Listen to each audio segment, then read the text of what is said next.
Hey, Peace World. Welcome to some Bite Down Boxing Talk presented by the Pay Me No Mind Sports and Entertainment Channel. I'm the man here that keeps it all cooking wood. Big fight tomorrow night. Actually, a lot of good fight weekend. A big fight weekend, I'll say that much. I'm going to try to keep this one really quick. I struggle with that, I know. But I'm going to try to keep this one really quick. It's probably something that you're going to disagree with me on for various reasons, but it's just an observation. I don't have to necessarily be right on it. But the Claressa Shields fight, what's that, super welterweight fight with Ivana Habazin. It's been rescheduled. I think it's January 10th. I believe that's a Friday. In Atlantic City, so it moves over there from Flint, where they tried to host it twice. The second time, with the infamous, weigh-in assault of James Ali Bashir. And now we have two things going on. One, there's some talk that Habazin is asking for more money, and the fight could be in jeopardy. I would imagine that kind of gets worked out with Salida Promotions. It's not like Habazin probably is. I'm pretty sure she doesn't have a lot of alternatives around there going on to where she could get more money doing something else. I see she's asked for more money, and from what I understood, Salida was like, well, we know you incurred some costs in preparing for the first fight or the second fight. And now here, you got to get prepared again. We've made, part of the new offer accounts for that. So I would imagine at some point, she either lets somebody else step in and take that payday, which is probably a best career payday for the B side of this situation. So I would imagine that gets worked out. But what I wanted to talk about was, Habazin called Claressa Shields family, extended family and friends and whatnot. She said that something to the effect that she hangs around with a group of thugs. Claressa took it as she called her a thug. And then Claressa responded with, it doesn't matter, as soon as the bell rings, I'm gonna whip her ass. I'm gonna whip her ass, whatever. And for Claressa to constantly be in defense of herself and defending herself and constantly going at it with the naysayers, her detractors, people who don't like her, in which she has so much going on for her. Flint Strong is being developed into a movie. They just announced the actor or the actress who will be portraying her. Many people thought that Showtime might have moved on from hosting or televising this fight. It was slated to be like a $300,000 payday for Claressa. I don't know what this is now, but from what I do understand though, Bashir has a lawsuit against Salida for there not being enough security. At the weigh-in where he was assaulted. It'll be interesting to see how that plays out, because he played a significant role in creating that situation, in my opinion. But that's neither here nor there. But someone refers to you as a thug, and then you fire right back away with several threats or promises that, I'm gonna whip her ass, I'm gonna whip her ass, I'm gonna whip her ass. And then this is just kind of feeds into what happened with the assault, which, we all know now that it was her brother, and he's facing up to 10 years, and now all of that has to work itself out. But I guess I'm just looking at it for Claressa, and what I was critical of Mark Taffet, even maybe Salida to some extent, but you don't have men walking around, you don't have male fighters walking around talking about, I'm gonna whip your ass, I'm gonna whip his ass, I'm gonna whip ass, and talking outside of the confines of boxing. I mean, it is a sport. I mean, which it wants to be considered as a sport. It's It's a reason why there's very limited endorsement dollars in the game. It is what it is. And I'm not sitting here, I keep my channel pretty clean. That's my preference. So I would imagine that most people don't care.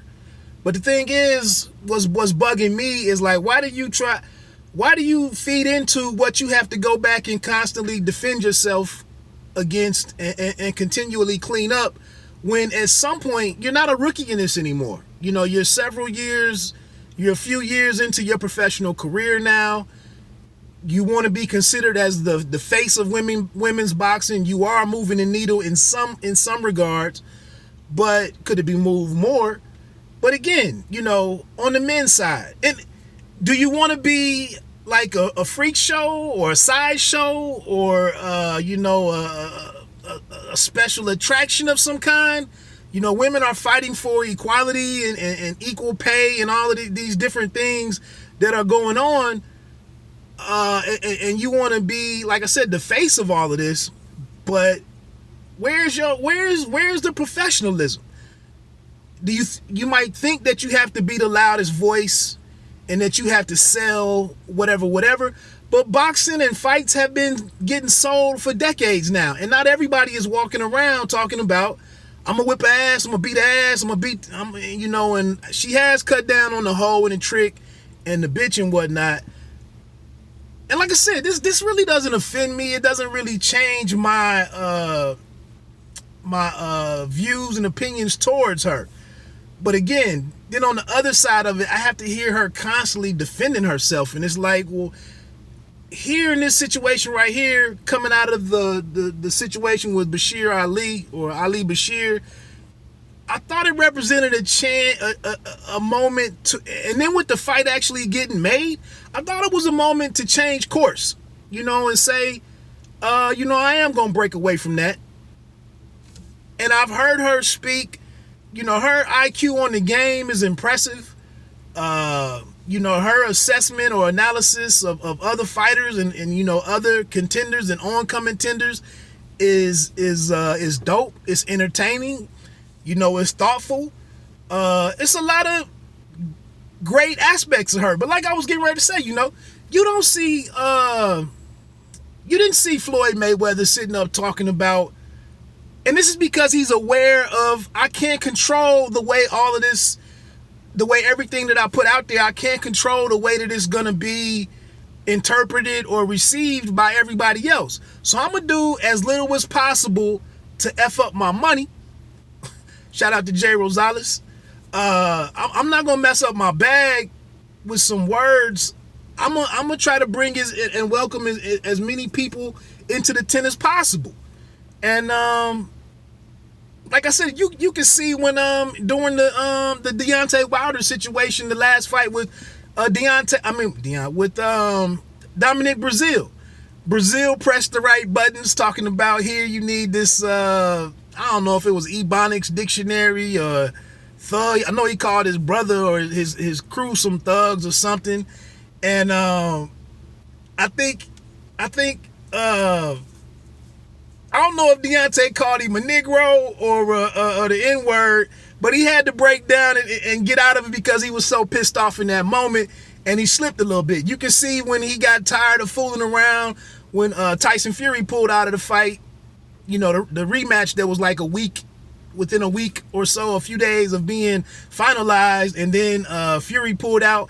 He came out and called him an MF. You know what I'm saying? So at least it's levels there of understanding. Again, there's a certain way I got to conduct myself. I want this to be this way and, maintain my level of professionalism. And that's not the first thing that they go to, is the stuff outside of boxing. And so for me, man, it's just getting a little tired. Like I said, you're one of the females that is getting the big push. The machine is behind you. And this is what we constantly have to keep getting. Is I'm gonna whip her ass, and I feel like her team, in terms of the business people around her, they, in my opinion, they were asleep at the wheel on what was possible in Flint, and what happened. And now here it is, even with getting that type of wake-up call to understand better what, the surroundings of what your environment and what you're dealing with, and trying to guide Claressa, to never sit here and get in her ear and say, hey, for everybody, for your brand and for everything, for things that we may not even see right now, let's go at this a little differently. Let's step our game up. And I think when you saw Floyd on that, getting ready to make that big bag with the 4 million pay-per-view buys with McGregor wanted to do all the talking and say all of the foul stuff. Even call that man a monkey of some kind, or what did he say? Dancing like a monkey. Something he said. Floyd just... Now I know that brings up a totally different issue right there. But yeah, that's just what my thought was on this whole situation. It's time to grow up a little bit, in my opinion, and upgrade. So again, bite down boxing. Don't let them count you out. This has been presented by the Pay Me No Mind Sports and Entertainment Channel. You don't have to be great to start, but you have to start to be great. Peace.